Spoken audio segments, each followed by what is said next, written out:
প্রিয় শিক্ষার্থী বন্ধুরা, আশা করি সবাই ভালো আছেন, সুস্থ আছেন। তাহলে শুরু করি আজকে আমাদের ক্লাস। সিপিসির topic 10, appeal revision and review. Appeal revision ও রিভিউ, এখানে আমরা 9টি প্রশ্ন পড়ব। প্রথমে, আপিল হচ্ছে মূল মোকদ্দমার ধারাবাহিকতা, সংক্ষেপে আলোচনা করুন।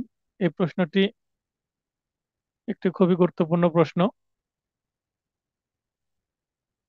তো এটার উত্তর লিখতে হবে আমাদের এইভাবে। প্রথমে আপিল কি সেটার সংজ্ঞা দিব। আপিল হলো উচ্চ আদালত কর্তৃক নিম্ন আদালতের সিদ্ধান্তের বিচারিক পর্যালোচনা। অর্থাৎ নিম্ন আদালতে যে সিদ্ধান্ত দিয়েছে, ফার্স্ট ডিসিশন, সেইটা যদি কারো পছন্দ না হয় তাহলে সেটা পর্যালোচনা করে উচ্চ আদালত একটা সেকেন্ড ডিসিশন দিবেন, সেটাই হচ্ছে আপিল। অন্যভাবে বলা যায়, নিম্ন আদালতের সিদ্ধান্তে ক্ষতিগ্রস্ত বা সংক্ষুব্ধ ব্যক্তি কর্তৃক উক্ত সিদ্ধান্তের বিরুদ্ধে প্রতিকার স্বরূপ সংশ্লিষ্ট উচ্চ আদালতে দাখিলকৃত আবেদনই হলো আপিল। তাহলে যার ফার্স্ট ডিসিশন পছন্দ হলো না, নিম্ন আদালতের সিদ্ধান্ত পছন্দ হলো না, তিনি যাবেন এর থেকে একটু বড় আদালতে, সেটা পর্যালোচনা করে ভিন্ন কিছু তার পক্ষে আনা যায় কিনা সেটার জন্য। আপিলে উচ্চ আদালত নিম্ন আদালতের সিদ্ধান্ত বহাল রাখতে পারেন, বাতিল করতে পারেন, কোনো পরিবর্তন করতে পারেন অথবা সংশোধনও করতে পারেন। তাহলে বহালও রাখতে পারছেন, বাতিলও করতে পারছেন, পরিবর্তন বা সংশোধন করতে পারেন, সেইটা বিচারের মাধ্যমে। এটা আপিল সম্পর্কে আমি একটা সূচনা বা সংজ্ঞামূলক কিছু বক্তব্য দিলাম। এবার যে মূল বক্তব্য চেয়েছে, আপিল হচ্ছে মূল মোকদ্দমার ধারাবাহিকতা। তো এটা সম্পর্কে এবার আমি আলোকপাত করব। নিম্নে আলোচ্য বিবৃতির যথার্থতা নিরূপণের মাধ্যমে বিষয়টি আলোচনা করা হলো। আসলে কি আপিল মূল মোকদ্দমার ধারাবাহিকতা, সেটা আমরা বোঝার চেষ্টা করব। দেওয়ানি কার্যবিধি 1908 এর ধারা 96 থেকে 112 এবং আদেশ 41 থেকে 45 এর বিধি সমূহে, তাহলে ধারা 96 থেকে টানা 112 পর্যন্ত এবং আদেশ 41 থেকে 45-এ যতগুলো বিধি আছে সবগুলো বিধি, এ সব কিছুতেই আপিল সংক্রান্ত বিধি সমূহ বর্ণিত হয়েছে। তার মানে আপিল সংক্রান্ত বিধান সিপিসির কোথায় আছে সেটা বলে দিলাম। কোনো দেওয়ানি মূল মামলা আরম্ভ হয় এখতিয়ারভুক্ত আদালতের সেরেস্তাদারের নিকট আর্জি দায়েরের মাধ্যমে এবং সমাপ্তি ঘটে মামলাটির বিজয়ী পক্ষকে প্রতিকার প্রদান করে ডিক্রি প্রস্তুতের মাধ্যমে। তাহলে দেখেন যে প্রথমে সেরেস্তায় আর্জি দাখিল করা করা হলো, মামলা শুরু হলো, এবং ডিক্রি যখন তৈরি হয় তখন মূল প্রতিকারটা পাওয়া যায় মামলার। অর্থাৎ একটি দেওয়ানি মূল মামলা প্রয়োজনীয় ধাপগুলোর মাধ্যমে অগ্রসর হয়, যা অবশ্যই একটি ধারাবাহিক প্রক্রিয়া। তার মানে মামলাটা শুরু থেকে শেষ পর্যন্তই নিম্ন আদালতেই একটার পর একটা ধাপ অতিক্রম করে, মানে এটি একটি ধারাবাহিক প্রক্রিয়া। এমসিকিউ ব্যাচে সিপিসির যে প্রথম ক্লাস ছিল, সেখানে কিন্তু একটা চার্টে আমি দেখিয়েছি কিভাবে একটার পর একটা ধারাবাহিকভাবে মামলাটা চলতে থাকে। এই ধারাবাহিক প্রক্রিয়া ডিক্রি প্রস্তুতের মাধ্যমে সমাপ্তি ঘটলেও তা মামলার চূড়ান্ত পরিণতি নয়। অর্থাৎ মূল মামলায় ডিক্রি দেওয়া হলে সেটা কিন্তু চূড়ান্ত পরিণত নয়, কারণ এর বিরুদ্ধেও রিভিশন করা যায়, আপিল করা যায়, রিভিউ করা যায়। তার মানে এটা চূড়ান্ত ঠিক আছে কিন্তু একেবারে চূড়ান্ত না। ডিক্রি দিলে মামলা শেষ হলো, আপাত দৃষ্টিতে নিম্ন আদালতে শেষ হলো, কিন্তু এটা তো আপিল করলে সেটা তো চলতে থাকবে, এই মামলায় আবার রিওপেন হবে। এবার আসছি আমরা পরের প্যারায়। বিচারিক আদালতের প্রস্তুতকৃত ডিক্রি দ্বারা ক্ষতিগ্রস্ত বা সংক্ষুব্ধ পক্ষ ডিক্রিটির বিরুদ্ধে সংশ্লিষ্ট এখতিয়ার সম্পন্ন উচ্চ আদালতে প্রতিকার চাইতে পারে। আর নিম্ন আদালতের রায় পছন্দ হলো না, উচ্চ আদালতে যে প্রতিকার চাইতে পারে। বিচারিক আদালতের প্রস্তুতকৃত ডিক্রি দ্বারা ক্ষতিগ্রস্ত বা সংক্ষুব্ধ পক্ষ কর্তৃক প্রার্থিত এমন প্রতিকার যে আইনসঙ্গত পদক্ষেপের মাধ্যমে আরম্ভ হয় তাই হচ্ছে আপিল। অলরেডি আমি কিন্তু এই আপিলের সংজ্ঞার মধ্যে এই কথাটা বলেছি, এখানে একটু ভিন্নভাবে উপস্থাপন করছি। এক্ষেত্রে একটি গুরুত্বপূর্ণ প্রতিকার হলো ডিক্রিটির জাবেদা নকল সং- সংযুক্ত করে মেমোরান্ডাম অফ আপিল প্রস্তুত করে আইনজীবীর মাধ্যমে আপিল দায়ের করা। উক্তরূপে আপিল দায়েরের মাধ্যমে নতুন কোনো কজ অব অ্যাকশন এর সৃষ্টি হয় না, মানে নতুন কোনো কজ অব অ্যাকশনের সৃষ্টি হয় না, মানে নতুন মামলা না হলে তার নতুন কজ অব অ্যাকশন বিবেচনায় নেওয়া হয় না। মানে যত নতুন কজ অব অ্যাকশন তত নতুন নতুন মামলা হবে। তো যেহেতু আগের মামলার ওই কজ অব অ্যাকশনের ভিত্তিতে রায় হয়েছে, ডিক্রি হয়েছে, এই ডিক্রির বিরুদ্ধে যাচ্ছি, তার মানে আগের আগের কজ অব অ্যাকশনটাই বিবেচনায় নেবে আপিল আদালত। নতুন করে কোনো কজ অব অ্যাকশন সৃষ্টি হবে না, বরং মূল মামলার কজ অব অ্যাকশন এবং বিচার্য বিষয় আপিল কার্যক্রমে অভিন্ন থাকে, মানে একই থাকে। মূল মামলাতে কেউ যদি একটি সম্পত্তি দখল উদ্ধার চায়, উচ্ছেদ করতে চায়, বা কোনো ঘোষণা চায়, তাহলে যেটা চেয়েছে মূল মামলায় সেটার বিষয় আপিল আদালতে কথা বলা হবে, অন্য ভিন্ন কোনো বিষয় অবতারণা করার সুযোগ নেই। ফলে যখন বিচারিক আদালতের নতুন মূল মামলার কার্যক্রমের সম্পূর্ণ নথি আপিল আদালতে আসে, মানে নিম্ন আদালতের যখন নথি আসে, মানে এলসিআরটা আসে, তখন দেওয়ানি কার্যবিধি 1908 ধারা 107 এর বিধান সাপেক্ষে আপিল আদালত এখতিয়ার প্রয়োগ করে নথিতে সংরক্ষিত প্লিডিংস, তাহলে নথিতে কি আছে? প্লিডিংস, প্লিডিং বলতে আরজি প্লাস লিখিত জবাব, দুইটাকে প্লিডিংস বলা হচ্ছে। তাহলে আরজি ও লিখিত জবাব কথাটা বলতে পারেন, অথবা প্লিডিংসও বলতে পারেন। তারপরে সাক্ষ্য, বাদী বিবাদী কি কি সাক্ষ্য দিয়েছে, যদি একতরফা মামলা হয় তাহলে শুধু বাদীর সাক্ষ্য থাকবে। দলিলাদি এবং অন্যান্য কি দলিল দাখিল করেছে, শুধু বাদী করেছে যদি একতরফা মামলা হয়, আর যদি দোতরফা মামলা হয় তাহলে উভয় পক্ষই করবে নিজ নিজ আত্মপক্ষ সমর্থনে। তো এই সবকিছু এখানে ইত্যাদি যুক্ত করে তানের বাইরে থেকে সবকিছু পর্যালোচনা করে এবং উক্ত পর্যালোচনার ভিত্তিতে সিদ্ধান্ত প্রদান করে কি উচ্চ আদালত। এটা যেহেতু একটি টেকনিক্যাল কোশ্চেন, আপিল হচ্ছে মূল মোকদ্দমার ধারা ব্যাখ্যা করতে বলা হয়েছে, আলোচনা করতে বলা হয়েছে, বা এটার সত্যতা যাচাইয়ের জন্য বলা হয়েছে, যেভাবে প্রশ্ন আসুক না কেন। অথবা ইংলিশ আসতে পারে, appeal is the continuation of A shoot. ব্যাখ্যা করুন, এভাবে আসতে পারে, appeal is a continuation of A shoot. এইভাবে ইংলিশও আসতে পারে। তো যেভাবে আসুক না কেন আমরা উত্তর করতে পারবো। এবার শ্যামসুন্দর দিং বনাম রাম কুমার দিং, দিং বলতে দিগড় বা গং দিলেও হয়, এটা 2001 সালের মামলা। এই মামলায় ভারতের সুপ্রিম কোর্ট মন্তব্য করেন যে আপিল মূল মামলার একটি ধারাবাহিকতা এবং মূল মামলার সিদ্ধান্ত আপিলের চূড়ান্ত রূপ লাভ করে। তাহলে মূল মামলায় ডিক্রি দিল, সেটা আপাতত চূড়ান্ত মনে হলো, অ্যাকচুয়ালি ফাইনাল ডিসিশন না। যদি আপিল যোগ্য কোনো ডিক্রি হয় তাহলে আপিলে কোনো কিছু হচ্ছে কিনা এটাও কিন্তু দেখতে হবে। তাহলে আপিলে যে সিদ্ধান্ত আসবে সেটাই চূড়ান্ত সিদ্ধান্ত। ফলে যে ক্ষেত্রে আপিল দায়ের করা হয় সেখানে মূল মামলার রায়ে প্রদত্ত ডিক্রি স্থগিত করা বাঞ্ছনীয় হয়ে পড়ে। উক্ত স্থগিতাদেশ উক্ত স্থগিতের যে আদেশ সেইটা ততক্ষণ পর্যন্ত বলবৎ থাকবে যতক্ষণ না আপিলটি নিষ্পত্তি হচ্ছে, মানে আপিল চলাকালীন নিম্ন আদালতের যে আদেশ বা ডিক্রিতে যা বলা হচ্ছে সেইটা স্থগিত থাকবে, স্টে অবস্থায় থাকবে। তাহলে এটা মামলার একটা কেস ল দিয়ে দিলাম, এই কেস রেফারেন্সটা দেওয়া জরুরি, কারণ এই কেস রেফারেন্সের মধ্যেই কিন্তু এই যে আ- এই লাইনটা আছে, যেটা যেটা জানতে চেয়েছে যে আপিল মূল মামলার একটি ধারাবাহিকতা, এই বক্তব্যটা কিন্তু এই মামলার মধ্যেই পাওয়া যায় স্পষ্টভাবে। উপরোক্ত আলোচনায় দেখা যায় যে ডিক্রি প্রস্তুতের মাধ্যমে আপাত দৃষ্টিতে কোনো মূল মামলা সমাপ্তি ঘটে বলে মনে হলেও তা মামলার চূড়ান্ত পরিণত নয়। কারণ যেটা চূড়ান্ত পরিণতি নয় তার মানে এর মানে এরপরে কিছু আছে, এরপরে কিছু আছেই মানে তো সেটা ধারাবাহিক বিষয়। যেমন কেউ যদি বলে 1 2 3 4 5 6 7 8 9, তো 9 বলে থেমে গেলে হবে না, এরপরে তো কিছু আছে, 10 আছে, 11 আছে, তার মানে এভাবে ধারাবাহিকভাবে চলতে থাকবে। এটাকে বলা হচ্ছে ধারাবাহিকতা। বরং সংক্ষুব্ধ পক্ষ কর্তৃক আপিল দায়েরের মাধ্যমে মূল মামলার ধারাবাহিক প্রক্রিয়ায় আরেকটি ধাপ যুক্ত হয়। তার মানে আপিল করা হলো, আরেকটি ধাপ যুক্ত হলো, তারপরে এটা চলতে থাকলো।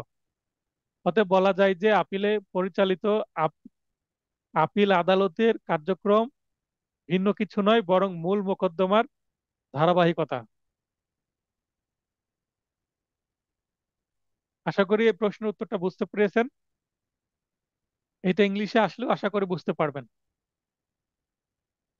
এবার আপিল আদালতের ক্ষমতা ও কার্যাবলী আলোচনা করুন। আপিল আদালতের ক্ষমতা কি এবং কার্যাবলী কি? তো সেটা আমরা শিরোনাম দিয়ে দেব আপিল আদালতের ক্ষমতা ও কার্যাবলী বলে। এটা 107 ধারাতে আমরা পাবো। তাহলে 107 ধারার বিধান মোতাবেক আপিল আদালতের ক্ষমতা ও কার্যাবলী নিয়ন্ত্রিত হয়। নিম্নে অত্র ধারার বিধানের আলোকে আপিল আদালতের ক্ষমতা ও কার্যাবলী আলোচনা করা হলো। কোথায় আছে, কত ধারায় আছে সেটা বলে দিলাম। এবার নিম্নে আলোচনা করা হলো বলে আমি শুরু করে দিচ্ছি।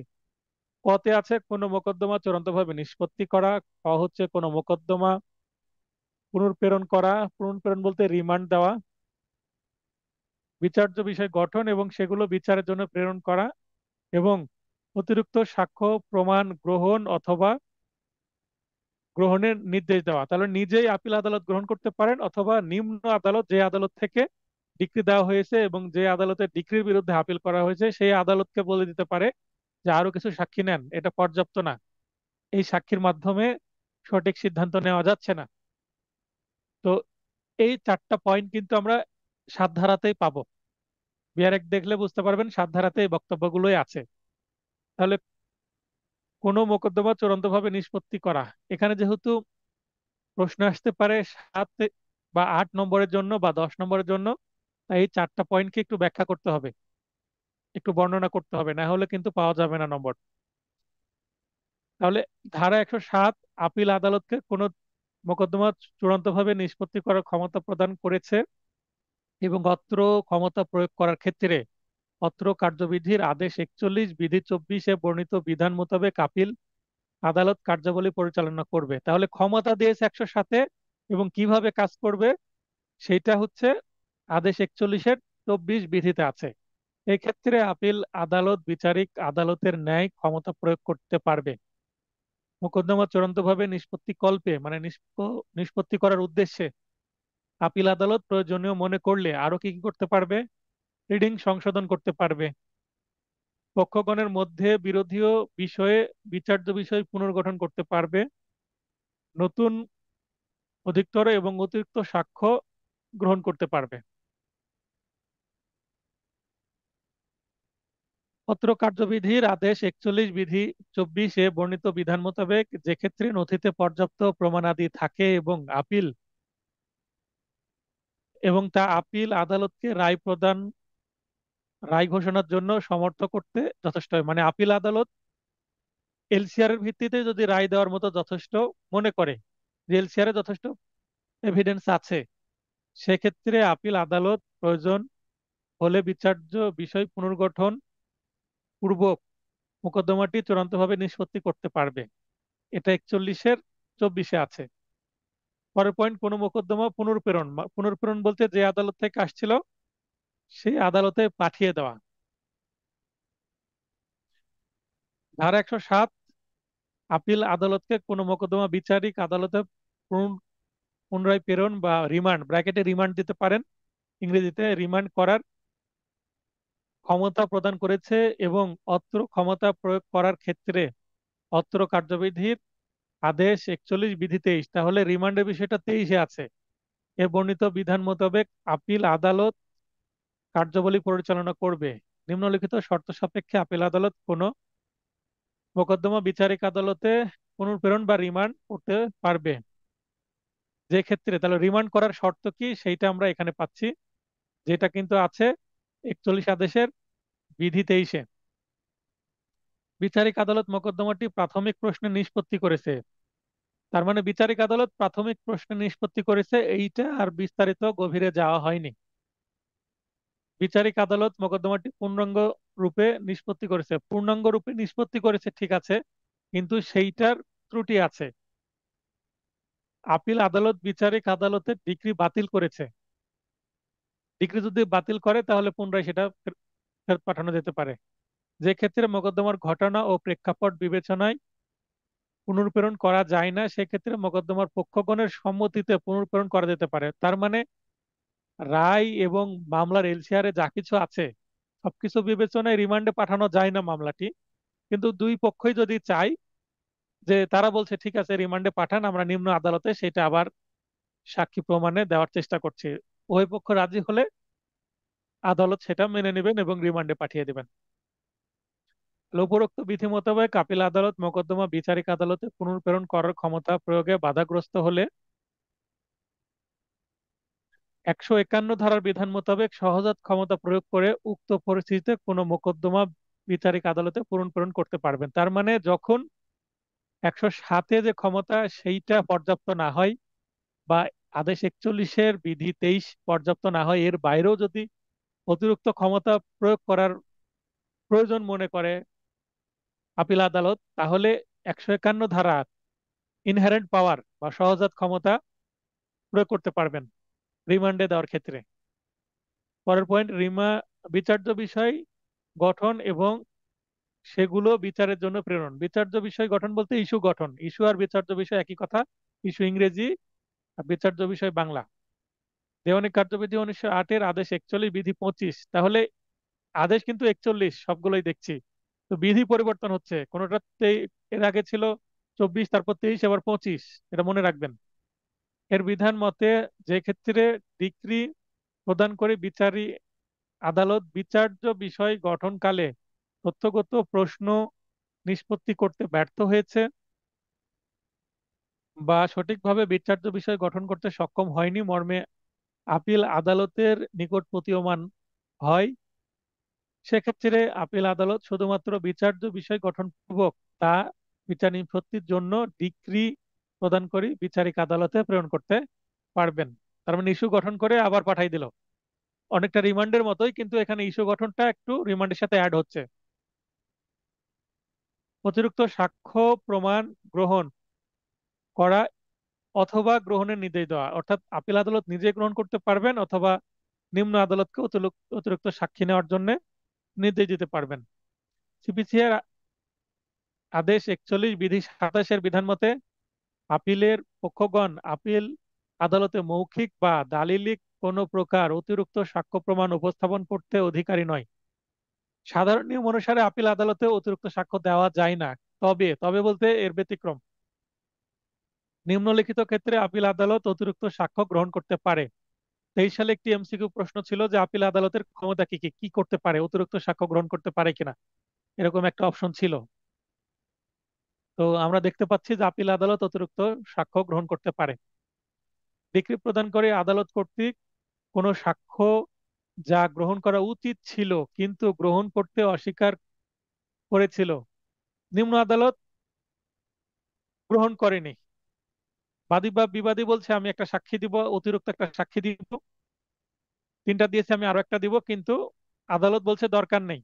মানে আদালত নেয়নি অথবা চাপ সৃষ্টি করেছে আইনজীবীর প্রতি যে দরকার নাই ওর, লার্নেড এটা দরকার নাই, এটা ছাড়াই হয়ে যাবে।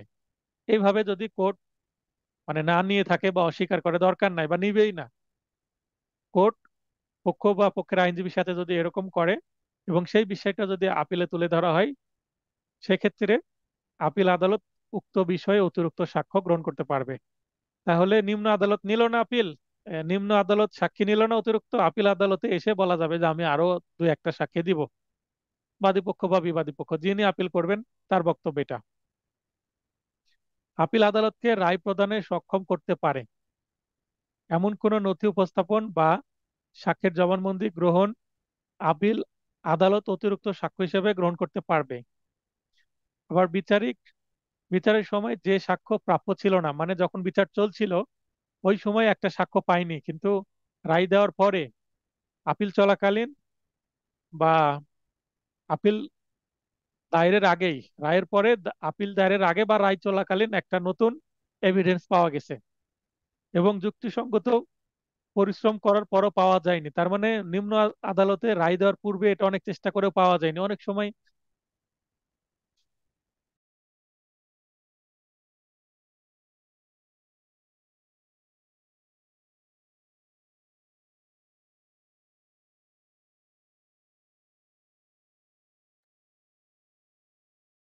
আহ, দুঃখিত।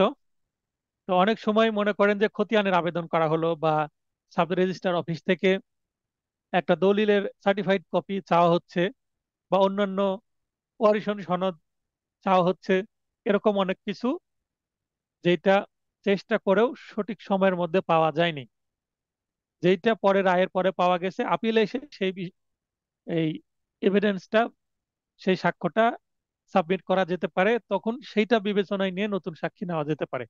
কারণ সেইটা মামলায় যুক্ত করতে হলে সাক্ষী হিসাবে সাক্ষী দিতে হবে এটার বিষয়ে, এবং সেটাকে এক্সিবিট করতে হবে সাক্ষীর মাধ্যমে।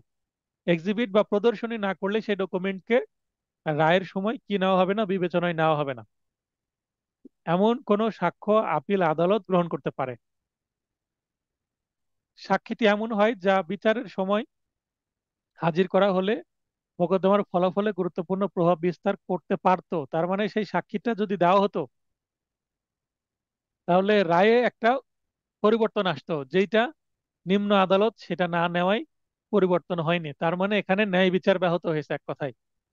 সেক্ষেত্রে আপিল আদালত উক্ত বিষয়ে অতিরিক্ত সাক্ষ্য গ্রহণ করতে পারবে। তাহলে অতিরিক্ত সাক্ষ্য গ্রহণের আমরা চারটা গ্রাউন্ডস দেখলাম। উপরোক্ত ক্ষেত্রসমূহে আপিল আদালত নিজে অতিরিক্ত সাক্ষ্য গ্রহণ করবে, অথবা ডিক্রি প্রদানকারী বিচারিক আদালতকে অতিরিক্ত সাক্ষ্য গ্রহণে নিজেই দিবেন। এই সাথে শেষ হলো আপিল আদালতের ক্ষমতা ও কার্যাবলী। এবার আপনাদেরকে একটু সাজেস্ট করি। এখানে আমি চারটা পয়েন্ট দিয়েছি, তো এই চারটা পয়েন্টের দেখেন যে এইটা ক নম্বরে আছে 41-24, খ নম্বরে আছে 41-23। তো আপনারা খ নম্বরে মোকদ্দমা পুনঃপ্রেরণ মানে রিমান্ড, এটা এক নম্বরে ক নম্বরে দিয়ে দেন। তাহলে আপনাদের মনে রাখতে সুবিধা হবে 41-23, তাহলে 23 আগে হবে, 24 পরে হবে। তার মানে আপনি এই যে এখানে যে সিরিয়াল, এখানে এই ক কে দিয়ে দেন কয়ে, এবং এই ক কে দিয়ে দেন খয়ে, একটু ইন্টারচেঞ্জ করে দেন। তাহলে 23 বিধি আগে থাকবে, 24 পরে, মনে রাখতে সুবিধা হবে, মিস হওয়ার সম্ভাবনা থাকবে না। এরপরে যথারীতি 24-এর পরে 25 আছে, এটা ইন্টারচেঞ্জ করার দরকার নাই। এবং 25-এর পরে 26 নাই, 27 আছে। তার মানে সিরিয়ালটা অন্তত মেনটেন হলো। সিরিয়ালে থাকলে আপনার এটা মাথায় চাপ কম পড়বে, বা ভুল হওয়ার সম্ভাবনা কম থাকবে। এটা করতে পারেন যে ক এর কাছে খ, খ এর কাছে ক, এবং গ, গ ঘ ঠিক রাখবেন।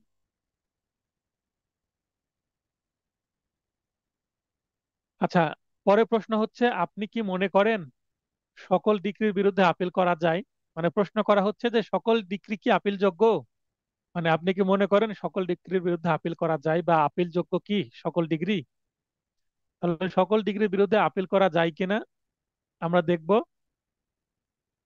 96 ধারার বিধান মতে অত্র কার্যবিধির কোনো কোনো অংশে অথবা বর্তমানে প্রচলিত অন্য কোনো আইনে স্পষ্টত নিষেধ না থাকলে মূল ইখতিয়ার সম্পন্ন কোনো আদালতের সকল প্রকার ডিক্রির বিরুদ্ধে আপিল শ্রবণের ক্ষমতা সম্পূর্ণ আদালতে আপিল দায়ের করা যাবে। এটা হচ্ছে প্রথম কথা। 96 ধারার প্রথম বক্তব্য হচ্ছে, আইনে যদি স্পষ্ট নিষেধ না থাকে তাহলে সকল ডিক্রির বিরুদ্ধেই আপিল করা যাবে। তারপরে 2 নম্বর পয়েন্টে বলা হচ্ছে একতরফা মূল ডিক্রি হতে হতেও আপিল দায়ের করা যাবে, মানে এক্সপায়ারি ডিক্রির বিরুদ্ধে আপিল করা যাবে। 3 নম্বর পয়েন্ট, পক্ষগণের সম্মতিতে প্রদত্ত ডিক্রি অর্থাৎ সলে সূত্রে বা সম্মতি সূচক বা আপস সূচক ডিক্রি হতে আপিল দায়ের করা যাবে না। এখানে সম্মতিতে প্রদত্ত ডিক্রি, এখানে সলে সূত্রে বা সলে ডিক্রি, এখানে সম্মতি সূচক আপোষমূলক সবগুলো শব্দ মনে রাখতে না পারলেও একটা শব্দ মনে রাখলেও হবে, তবে সবগুলো মনে রাখা উচিত। কারণ প্রশ্ন যদি এই ধরনের শব্দ ব্যবহার করে দেয় তাহলে সুবিধা হবে। আর এমসিকিউ যারা দিবেন তাদের তো কোন শব্দ ব্যবহার করে এমসিকিউ প্রশ্ন করে বলা যায় না, বা অপশনে কি দেয় বলা যায় না। অত্র ধারার বিধান মতে প্রায় সকল প্রকার ডিক্রির বিরুদ্ধে আপিল করা গেলেও সম্মতি সূচক বা সলে ডিক্রি হতে আপিল দায়ের করা যাবে না। সুতরাং 96 ধারার বিধান আলোকে আমি মনে করি সকল ডিক্রির বিরুদ্ধে আপিল করা যায় না। তাহলে আমরা দেখতে পাচ্ছি যে এই যে 1 নম্বর পয়েন্টে আপিল করা যাবে, 2 নম্বর পয়েন্টে আপিল করা যাবে, কিন্তু এই যে 3 নম্বর পয়েন্ট সলিড ডিগ্রি, এটার বিরুদ্ধে আপিল করা যাবে না। তাহলে সকল ডিগ্রির বিরুদ্ধে কি আপিল করা যাচ্ছে? প্রকৃতপক্ষে সকল ডিগ্রির বিরুদ্ধে আপিল করা যাচ্ছে না। যদি ভাইভাতে প্রশ্ন করে যে সকল ডিগ্রির বিরুদ্ধে কি আপিল করা যায়, তখন আপনাকে উত্তর দিতে হবে না, সকল ডিগ্রির বিরুদ্ধে আপিল করা যায় না। তখন দ্বিতীয় প্রশ্ন করতে পারে ভাই ভাই, যে কোন ডিগ্রির বিরুদ্ধে আপিল করা যায় না, তখন বলবেন সলিড ডিগ্রির বিরুদ্ধে আপিল করা যায় না। তারপরে যদি প্রশ্ন করে এটা কোথায় আছে, তখন বলবেন দেওয়ানি কার্যবিধি বা the code of civil procedure 99(8) এর সেকশন 96, মানে 96 ধারার সাবসেকশন 3-তে আছে। ভাইবার জন্য এটা কিন্তু গুরুত্বপূর্ণ প্রশ্ন। এরপরে, আপিল গ্রহণের ক্ষেত্রে জেলা জজের আর্থিক এখতিয়ারের সীমা কত? জেলা জজ কি সকল আপিল নিতে পারে? এভাবে প্রশ্ন আসতে পারে। জেলা জজ কি সকল ডিগ্রির বিরুদ্ধে আপিল গ্রহণ করার ক্ষমতা রাখেন বা নিতে পারেন? একই কথা, মানে জেলা জজের আর্থিক এখতিয়ার জানতে চেয়েছে। আপিল গ্রহণের ক্ষেত্রে জেলা জজের আর্থিক এখতিয়ারের সীমা, দেওয়ানি আদালত আইন 1887, তার মানে দ্য সিভিল কোর্টস অ্যাক্ট 1887, যেটা অ্যামেন্ডমেন্ট হয়েছে 2021-এ, এর 21 ধারার উপধারা 1-এর ক ক্লজে, তার মানে এই যে 21, এটা ধারা, ব্র্যাকেটে 1 মানে উপধারা, বা ব্র্যাকেটে খ মানে দফা, বা ইংরেজিতে বলে ক্লজ। তাহলে 21 ধারার উপধারা 1-এর দফা খ, বা সেকশন 21 সাবসেকশন 1 ক্লজ বি, খ এর তাহলে ইংরেজি করলে এই স্মল বি হবে ইংরেজিতে। তো যখন আপনি লিখবেন এইভাবে লিখতে পারেন, এত ধারার বিধান মতে আপিল গ্রহণের ক্ষেত্রে জেলা জজের আর্থিক এখতিয়ারি সীমা 5 কোটি টাকা পর্যন্ত। তার মানে 5 কোটি যদি এক্সিড করে, 5 কোটি 1 টাকাও হয়ে গেলে তখন আর জেলা জজ আপিল নিতে পারবে না, তখন চলে যেতে হবে মহামান্য হাইকোর্ট বিভাগে। অর্থাৎ মামলার মূল্যমান 5 কোটি টাকা পর্যন্ত হলে সহকারী জজ, সিনিয়র সহকারী জজ বা যুগ্ম জেলা জজ আদালত প্রদত্ত ডিক্রি বা আদেশের বিরুদ্ধে জেলা জজ আদালতে আপিল দায়ের করা যাবে। 5 লক্ষ টাকা হচ্ছে মূল বক্তব্য। কত ধারায় কোন আইনে আছে, এটা কিন্তু সিপিসিতে না, এটা দেওয়ানি কার্যবিধিতে না, দেওয়ানি আদালত আইনের মধ্যে আছে, এটা মনে রাখবেন। জেলা জজ আদালতে আপিল দায়েরের পদ্ধতি কি, কিভাবে আপিল দায়ের করা হবে? তো এইটা, জেলা জজ আদালতে আপিল দায়েরের পদ্ধতিও যদি আসে, একটু আগে যতটুকু আমরা পড়লাম, তো সেইটা আপনাদের এখানে একই কথা লিখতে হবে। অর্থাৎ কোথায় আছে সেটা লিখতে হবে। তবে একটু জাস্ট পার্থক্য আছে, সেটা আমি দেখে দিচ্ছি। দেওয়ানি আদালত আইন 1877 সংশোধনী 2021-এর 21(1) ক এবং 21-এর 2 ধারার বিধান মতে, তাহলে এখানে আমরা 21-এর উপধারা 2টাকে যুক্ত করছি এখানে।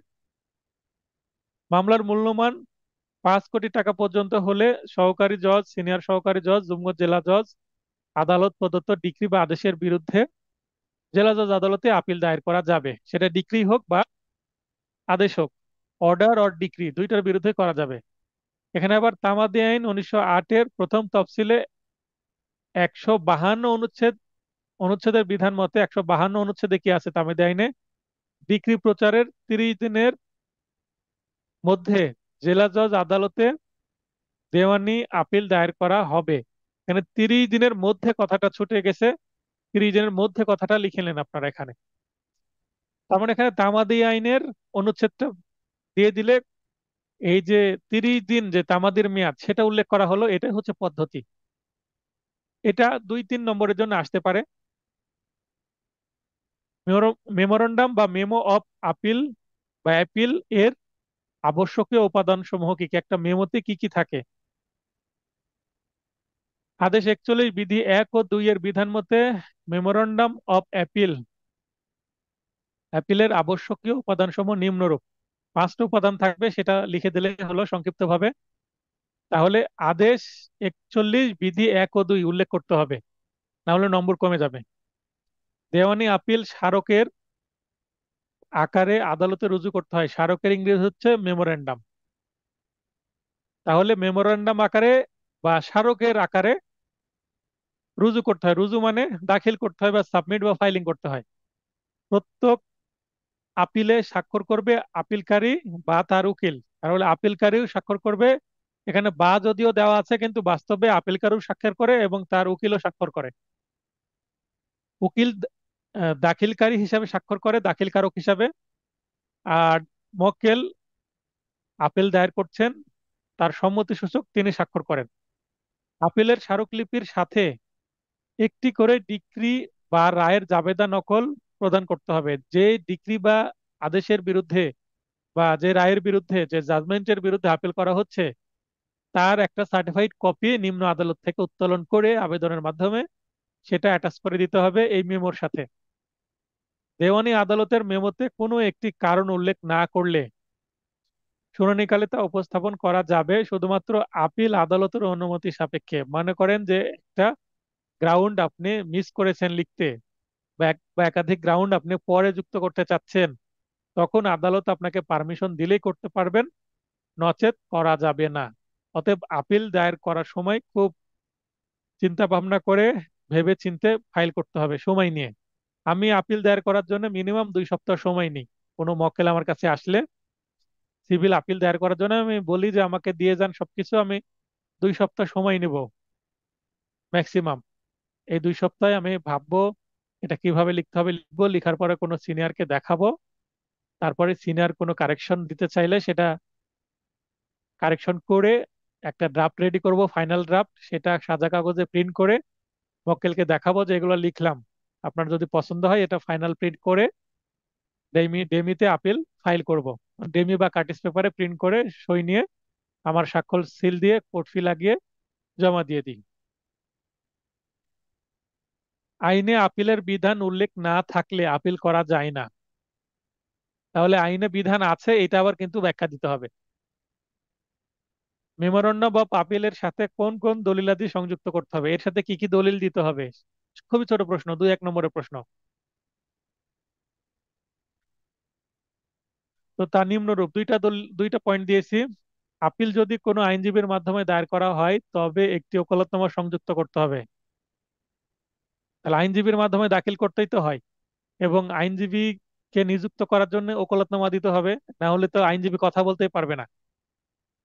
যে ডিক্রির বিরুদ্ধে আপিল দায়ের করা হচ্ছে, আপিলের স্মারকলিপির সাথে উক্ত ডিক্রির বা রায়ের একটি জাবেদা নকল সংযুক্ত করতে হবে। তাহলে মেমোতে আমরা যে কথাটা বললাম সেটা আছেই, জাস্ট এখানে ওকালতনামাটা আপনাদের এক্সট্রা ভাবে উল্লেখ করতে হবে। তাহলেই, ওকালতনামা কিন্তু একটা দলিল। আপনাকে যে উকিল হিসাবে নিয়োগ দেওয়া হয়েছে সেটাই হচ্ছে পাওয়ার বলে, ওকালতনামা বলে, বা ভোকালতনামাও বলা হয় অনেক সময়।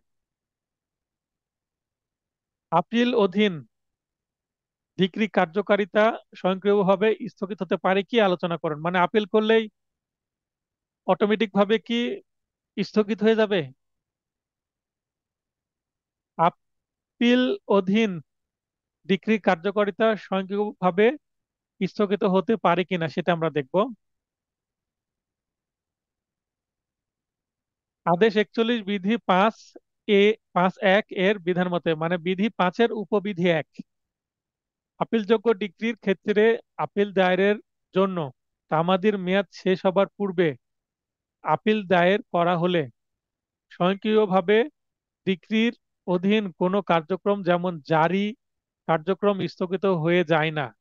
মানে অটোমেটিক ভাবে হয়ে যায় না। আপিল করেছে আপিলকারী, আর যে ডিক্রি পেয়েছে সে তো জারির মামলা করছে, সে নিম্ন আদালতে জারি করছে, আর যে আপিল করেছে সে উচ্চ আদালতে আছে। উচ্চ আদালত জানবে কি করে যে নিম্ন আদালতে জারি করেছে, বা নিম্ন আদালত জানবে কি করে, জারি আদালত, যে উচ্চ আদালতে আপিল করেছে? তার মানে অটোমেটিক ভাবে কোনো কিছু স্থগিত হয়ে যাবে না, কিছু না কিছু তো করতে হবে। কি করতে হবে সেটা দেখি।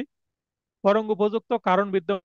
তাহলে আলোচনা করছিলাম যে আপিল করলে নিম্ন আদালতের যে কার্যক্রম বা কোনো জারি কার্যক্রম বা এক্সিকিউশন, সেটা কি স্বয়ংক্রিয়ভাবে অটোমেটিক ভাবে স্থগিত হয়ে যায় কিনা। তো মূলত স্থগিত হয়ে যায় না, বরং উপযুক্ত কারণ বিদ্যমান থাকা সাপেক্ষে বিজ্ঞ আপিল আদালত ডিক্রিটির অধীন কোনো কার্যক্রম স্থগিতের জন্য আদেশ প্রদান করতে পারেন। আপিল আদালত যদি নিম্ন আদালতে কোনো আদেশ দেন তাহলে সেটা কার্যক্রম স্থগিত হবে, তাহলে অথবা হবে না। অতএব উপরোক্ত আলোচনার আলোকে বলা যায় যে আপিল অধীন ডিক্রির কার্যকারিতা স্বয়ংক্রিয়ভাবে স্থগিত হতে পারে না, কিছু না কিছু তো করতে হবে। বাস্তবে যেটা হয়, আমরা ইনফরমেশন স্লিপ নিয়ে নিই আপিলের, সেটা নিম্ন আদালতে জমা দিই, অটোমেটিক ভাবে জারি কার্যক্রম স্থগিত হয়ে যায়, এটা হয়। আর যদি সেটা না মানে নিম্ন আদালত, সেক্ষেত্রে অবশ্যই উচ্চ আদালত থেকে একটা আদেশ নিম্ন আদালতে অফিসিয়ালি প্রেরণ করবে, যেটা এখানে বলা হচ্ছে 41-এর বিধি 5-এর 1-এ। এরপরে 1-এর মধ্যে 3, মানে 3টা প্রশ্ন, রিভিউ ও রিভিশনের মধ্যে পার্থক্য সমূহ কি কি, সংশ্লিষ্ট বিধান উল্লেখপূর্বক আলোচনা করুন। আমরা এতক্ষণ কিন্তু আপিল সংক্রান্ত বিধানগুলোই পড়লাম, এখন শুরু হলো রিভিউ রিভিশন। তো রিভিউ ও রিভিশনের মধ্যে পার্থক্য, দেওয়ানি কার্যবিধি 1908-এর সংশ্লিষ্ট বিধান উল্লেখপূর্বক রিভিউ ও রিভিশনের মধ্যে পার্থক্য সমূহ আলোচনা করা হলো। যেহেতু এইটা রিভিউ এর কথা বলা হচ্ছে, রিভিশন ফৌজদারি কার্যবিধিতেও আছে, দেওয়ানি কার্যবিধিতেও আছে, মানে সিভিল ক্রিমিনাল উভয় মামলায় আছে, কিন্তু রিভিউ শুধুমাত্র দেওয়ানি মামলায় আছে। এবং প্রশ্ন এটা 1 অথবা 2 নম্বর পজিশনে আসবে। আর যেহেতু মাঝখানে থাকে সিআরপিসি, অতএব সিবিসির প্রশ্ন প্রথম 1 নম্বর অথবা 2 নম্বরে থাকবে। অতএব রিভিশন যদি 1 নম্বর বা 2 নম্বরের দিকেই থাকে, তাহলে বুঝতে হবে এটা সিভিল রিভিশনের কথাই বলা হচ্ছে। অতএব আমরা দেওয়ানি কার্যবিধির আলোকেই উত্তর দিব, এখানে ফৌজদারি কার্যবিধির কোনো বক্তব্য আসবে না। প্রথমে সংজ্ঞা, রিভিউ এর সংজ্ঞা এবং রিভিশনের সংজ্ঞা দেব। রিভিউ হলো একই আদালত এবং একই বিচারক কর্তৃক কোনো সিদ্ধান্ত বিচারিকভাবে পুনর্পরীক্ষণ করা, মানে আবার সেটা পরীক্ষা করা। অন্যদিকে রিভিশন হলো সংশোধন কার্য, বিশেষত উচ্চ আদালত কর্তৃক অধস্তন আদালতের কোনো সিদ্ধান্ত সংশোধন করাই হচ্ছে রিভিশন। সংজ্ঞা দেয়া দেওয়া হয়ে গেল খুবই সংক্ষিপ্ত ভাবে। কত ধারায় কোনটা আলোচনা করা আছে, সিপিসি এর 114 এবং 114 ধারা ও 47 আদেশে রিভিউ সম্পর্কিত বিধান আছে। তাহলে ধারা 114 এবং আদেশ 47-এ আছে রিভিউ। অপরদিকে 115 ধারা রিভিশন সম্পর্কিত বিধান আলোচিত হয়েছে। হেতুবাদ, কিসের হেতুতে বা কিসের গ্রাউন্ডসে রিভিশন দায়ের করা যায় বা রিভিউ দায়ের করা যায়, সেটা আমরা দেখব। আদেশ 47-1 এবং 114 ধারার বিধান অনুসারে যে কোনো সংক্ষুব্ধ ব্যক্তি রিভিউ আবেদন করতে পারবে। তাহলে রিভিউ আবেদনের বিধানটা আমরা ধারা 114 এবং আদেশ 147-এর উপ 147-1 বলতে বিধি 1-এর কথা বলা হচ্ছে এখানে। কত বলা হচ্ছে, যে সকল ডিক্রি বা আদেশের বিরুদ্ধে আপিলের বিধান আছে কিন্তু কোনো আপিল করা হয়নি, মানে আপিল করা যেত কিন্তু আপিল করতে চাচ্ছে না, আপিলে খরচা বেশি, আপিল সময় সাপেক্ষ, রিভিউ করে যদি কোনো সমাধান পাওয়া যায় ছোটখাটো বিষয়, তাহলে আপিল না করে রিভিউ করা যেতে পারে। যে সকল ডিক্রি বা আদেশের বিরুদ্ধে আপিলের অনুমতি নেই, মানে আপিল করার বিধানই নেই, সেক্ষেত্রে রিভিউ করা যেতে পারে। অল্প এখতিয়ার সম্পন্ন আদালত মানে স্মল কজ কোর্ট এর রেফারেন্স প্রদত্ত সিদ্ধান্তের বিরুদ্ধেও রিভিউ করা যাবে। তাহলে রিভিউর আমরা হেতুবাদ 3টা দেখলাম। অপরদিকে 115 ধারা অনুসারে রিভিশন করা যাবে, মানে রিভিশনের হেতুবাদ গুলো দেখবো এবার। যে সকল ডিক্রি বা আদেশের বিরুদ্ধে আপিলের বিধান নেই, মানে যেখানে আপিল করা যায় না, সেখানে রিভিশন করা যাবে। নিম্ন আদালত আইনগত ভুল করার কারণে ডিক্রি বা আদেশে ভুল হয়েছে, তাহলে নিম্ন আদালতের ভুল হয়েছে বলে আইনগত ভুলের কারণে কোনো প্রসিডিউরাল মিস্টেক হয়েছে, যে কারণে ডিক্রি বা আদেশে ভুল এসেছে, তো সেইটা ত্রুটি সংশোধন করার জন্য রিভিশন করা যেতে পারে। উক্ত ভুলের কারণে যদি ন্যায় বিচার ব্যাহত হয় বা ব্যর্থ হয়, তাহলে রিভিশন দায়ের করা যেতে পারে। এবার এখতিয়ার সম্পন্ন আদালত, কোন আদালতে রিভিউ এবং কোন আদালতে রিভিশন দায়ের করতে হয়। ডিক্রি বা আদেশ প্রদানকারী আদালত রিভিউ ক্ষমতা প্রয়োগ করতে পারে, মানে যে আদালত রায় দিবেন সেই আদালতই রিভিউ ক্ষমতা প্রয়োগ করবেন।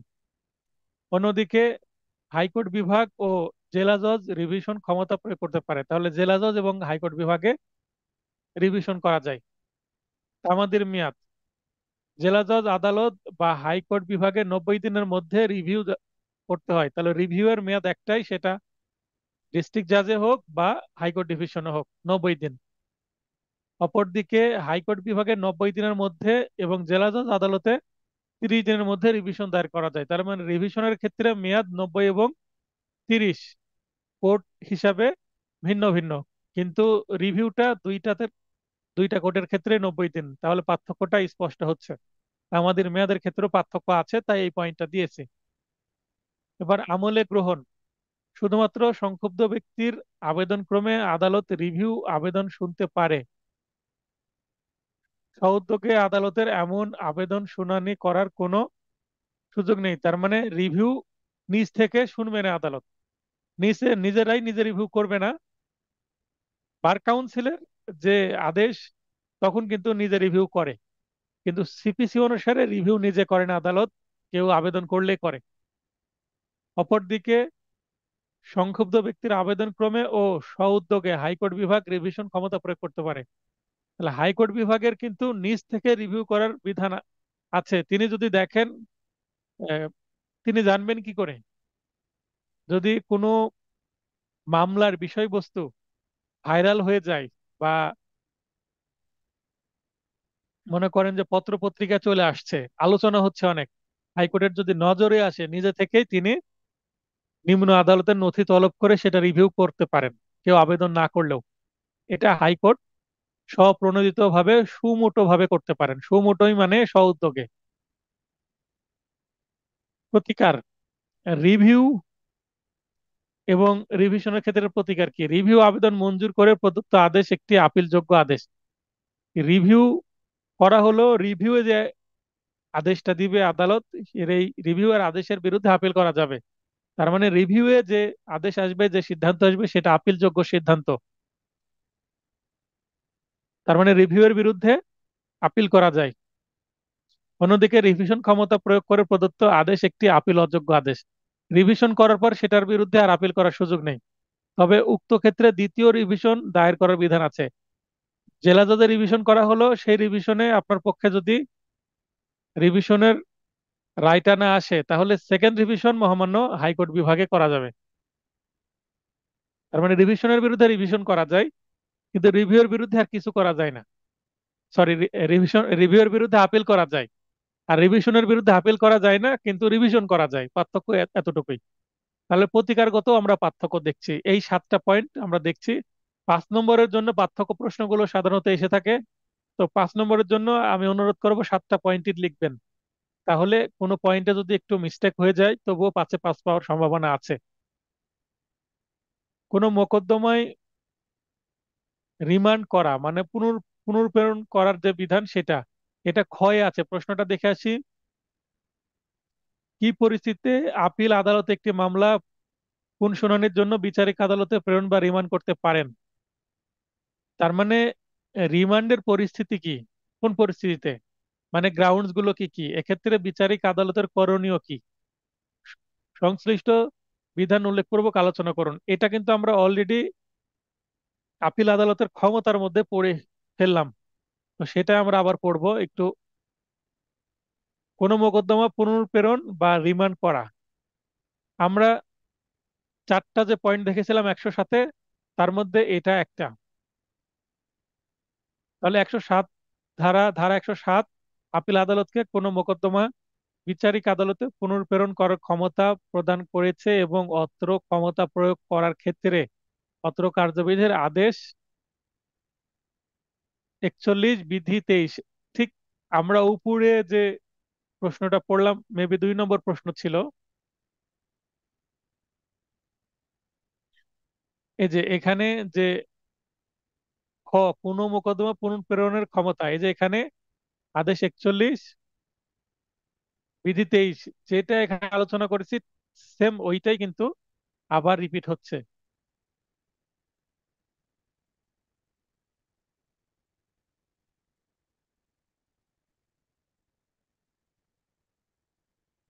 তো এখানে দেখেন, আমরা ওই আদেশ 41 বিধি 23, এইটাকেই বেশ ধরে যে আলোচনা করলাম এর আগে সেটাই। আবার এখানে আমরা সহজাত ক্ষমতার কথাও কিন্তু বলেছিলাম, সেটাও। তো এইটা আমরা বলে দিলাম ক্ষমতাটা।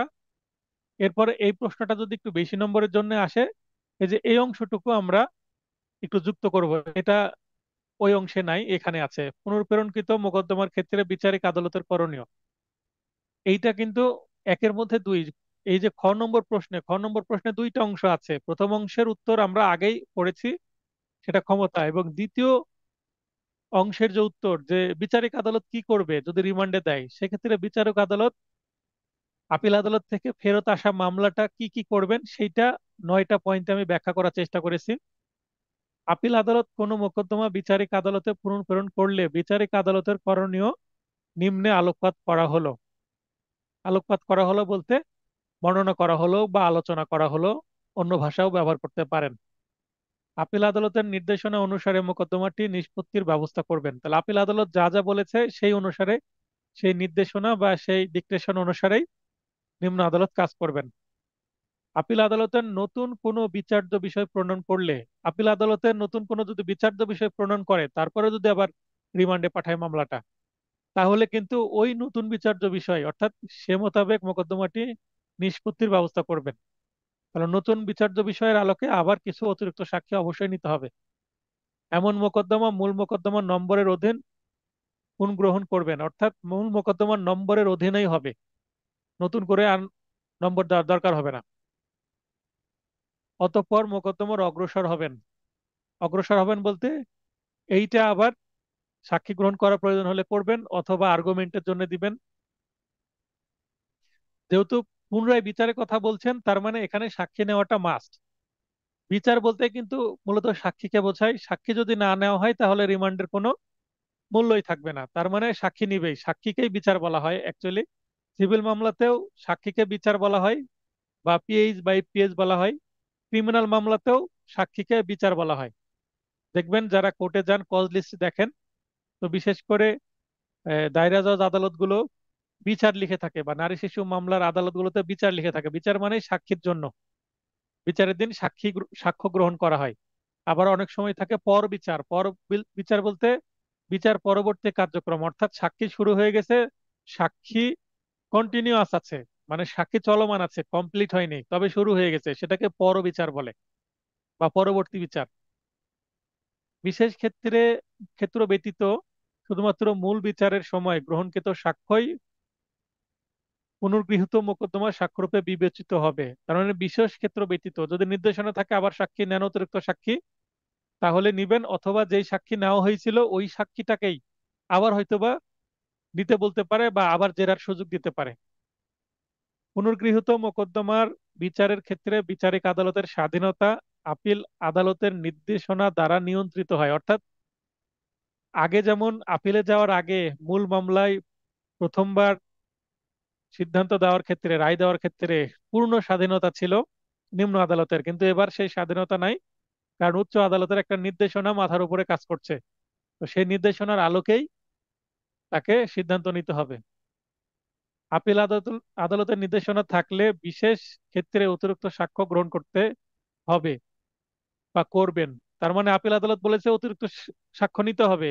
কারণ আপিল হয়তো বা করেছে, যিনি আপিল করেছেন তিনি বলেছেন যে ইওর অনার অতিরিক্ত সাক্ষ্য আমি দিতে চাচ্ছিলাম, দেয়নি, বা পরবর্তীতে আমি কিছু সাক্ষ্য ম্যানেজ করেছি, কিছু ডকুমেন্ট আমি পেয়েছি, যেটা সাক্ষীর মাধ্যমে আমাকে মামলায় প্রবেশ করাতে হবে, তো আমাকে দেওয়া হয়নি, বা আমি ওই সময় সাক্ষী আমার কাছে ছিল না, সাক্ষী হয়তো বা বিদেশে ছিল, সাক্ষী বর্তমানে দেশে এসেছে, ওই সময় সাক্ষীকে নিয়ে আসা সম্ভব হচ্ছিল না, এখন আমি নিয়ে আসতে পারবো। নানান অজুহাতে, নানান গ্রাউন্ডসে আপিল আদালতকে কনভিন্স করলে, আপিলকারী যদি চাই অতিরিক্ত সাক্ষী নিলে তার লাভ হবে, তাহলে অতিরিক্ত সাক্ষীর নির্দেশনা নিয়ে আসতে পারেন তিনি শুনানির মাধ্যমে।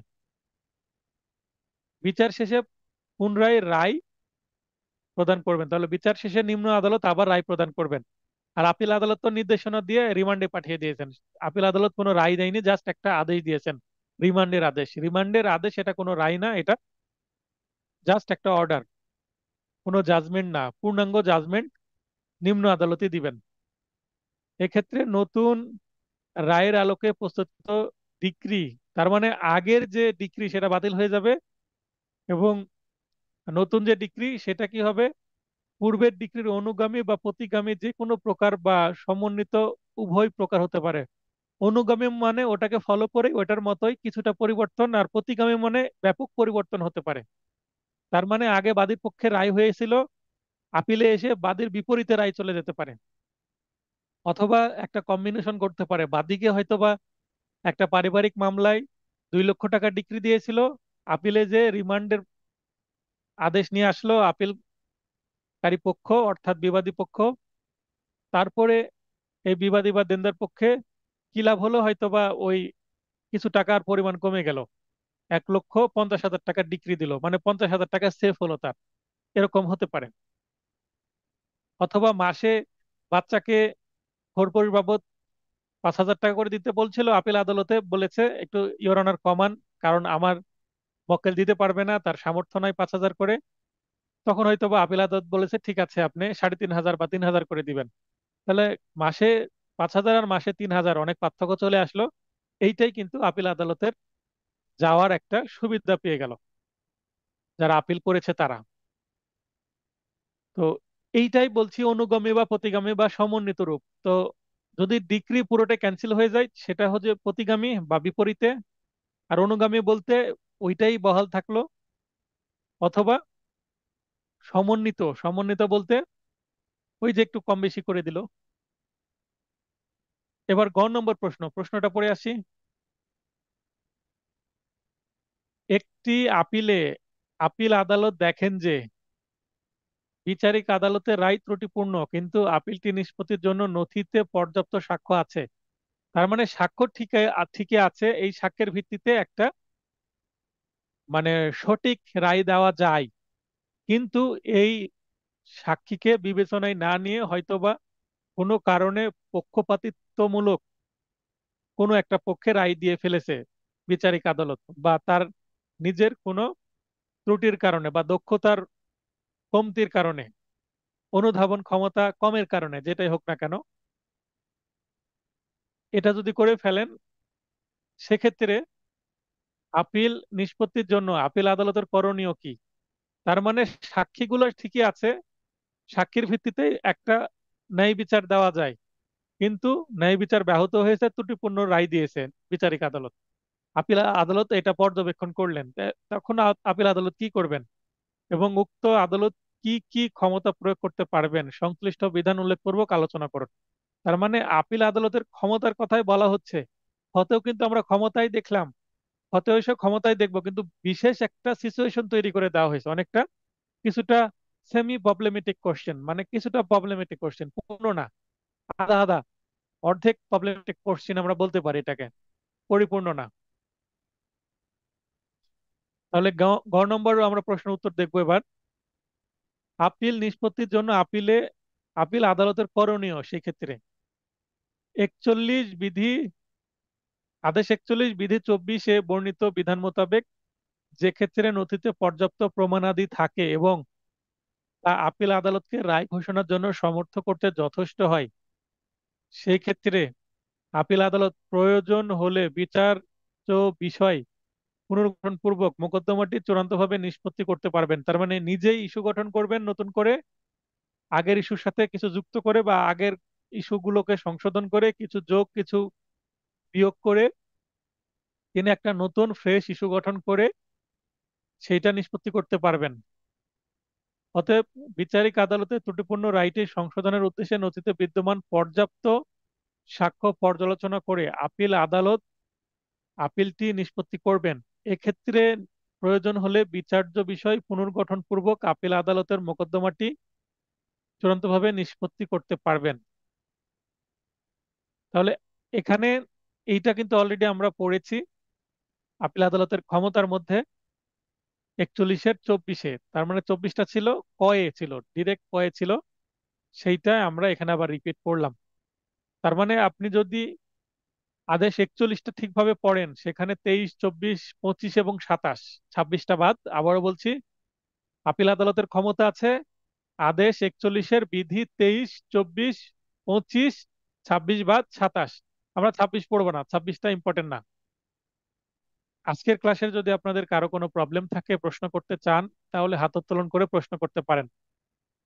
আর যদি প্রশ্ন করতে না চান, তাহলে ক্লাসটি, তো যেহেতু আপনারা কেউ প্রশ্ন করতে চাচ্ছেন না, সবার সুস্বাস্থ্য কামনা করে ক্লাসটি শেষ করছি। শুভরাত্রি।